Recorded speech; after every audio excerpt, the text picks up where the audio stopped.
नमस्कार, आप देख रहे हैं जौनपुर टुडे। मैं हूं शुभम अग्रहरी।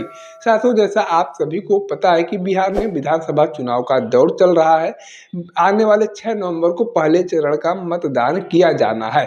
इसी कड़ी में बीते 2 नवंबर को पीएम मोदी बिहार की राजधानी पटना में रोड शो करने के लिए पहुंचे हुए थे और यह रोड शो अब चर्चा का विषय बन गया है। और चर्चा का विषय इसलिए भी बन गया है क्योंकि इस रोड शो में पीएम मोदी के साथ सीएम नीतीश कुमार नहीं दिखे और इसी रोड शो को लेकर अब विपक्ष के द्वारा एनडीए पर निशाना साधना शुरू कर दिया गया है। विपक्ष के लोगों के द्वारा कहा जा रहा है कि इस बार विधानसभा चुनाव के बाद भारतीय जनता पार्टी नीतीश कुमार को सीएम नहीं बनाएगी।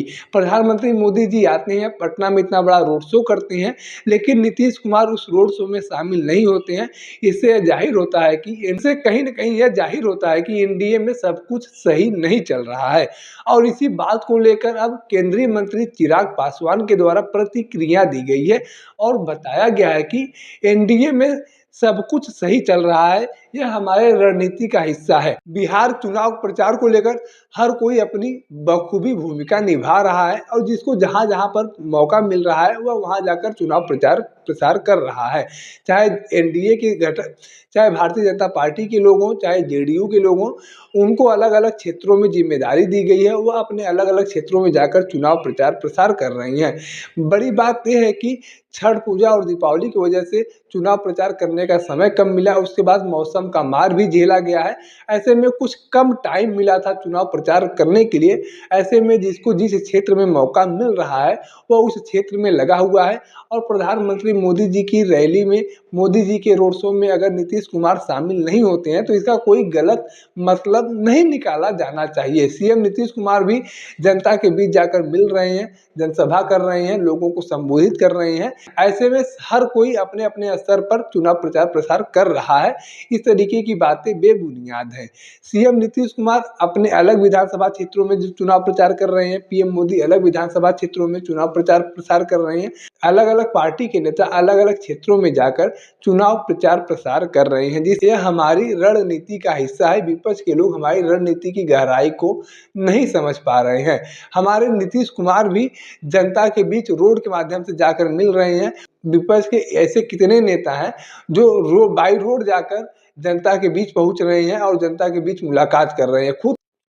खुद तेजस्वी यादव को बताना चाहिए कि वह कितने जनसभाओं में बाई रोड पहुंचे हैं और जनता से मुलाकात किया है। हमारे CM Nitish Kumar by road जनता के बीच पहुंच रहे हैं और वहां पर जनसभा संबोधित कर रहे हैं, विधानसभा चुनाव प्रचार प्रसार कर रहे हैं। मुख्यमंत्री योगी आदित्यनाथ जी भी पहुंच रहे हैं, वहां पर चुनाव प्रचार प्रसार कर रहे हैं। तमाम लोग चुनाव प्रचार प्रसार में लगे हुए हैं क्योंकि चुनाव का प्रचार करने के लिए इस बार समय कम मिला है। पहले तो छठ पूजा और दीपावली की छुट्टी हो गई थी और सब लोग अपने अपने काम में व्यस्त हो चुका था, त्योहारी सीजन चल रहा था। उसके बाद मौसम खराब हो गया था जिससे कि और भी कम समय मिला। अब बीते 2-4 दिनों में चुनाव प्रचार खत्म करना है, तो ऐसे में हर लोग अलग अलग क्षेत्रों में जाकर चुनाव प्रचार कर रहे हैं। लेकिन अगर सीएम नीतीश कुमार पीएम मोदी जी के रोड शो में शामिल नहीं हुए हैं तो इसका मतलब यह नहीं है कि एनडीए में कुछ ठीक नहीं चल रहा है। एनडीए में सब कुछ पहले से तय हो चुका है और उसी हिसाब से कार्य चल रहे हैं। सबको अपनी अपनी अलग अलग तरीके से जिम्मेदारी मिली हुई है। यानी कि कुल मिलाकर यूं कहा जाए तो गलत नहीं होगा कि जो ये विपक्ष के द्वारा सवाल खड़ा किया जा रहा था, एनडीए में कुछ सही नहीं चल रहा है, कहीं ना कहीं आपसी टकराव है, उसको लेकर चिराग पासवान के द्वारा अब क्लियरिटी दे दी गई है और बताया गया है कि एनडीए में सब कुछ रणनीति के हिसाब से हो रहा है और चुनाव प्रचार करने का समय इस बार कम मिला था। इसीलिए सब लोग अपने अपने अलग अलग क्षेत्रों में व्यस्त है और अगर पीएम मोदी के रोड शो में सीएम नीतीश कुमार नहीं दिखे हैं तो इसका कोई बहुत बड़ा मतलब नहीं निकाला जाना चाहिए।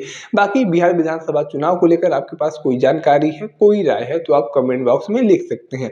अगर आप वीडियो को फेसबुक पर देख रहे हैं तो पेज को फॉलो करें, यूट्यूब पर देख रहे हैं तो चैनल को सब्सक्राइब करना ना भूलें। साथ ही साथ आप हमारे पेज को, हमारे चैनल को इंस्टाग्राम और ट्विटर पर भी फॉलो कर सकते हैं। धन्यवाद।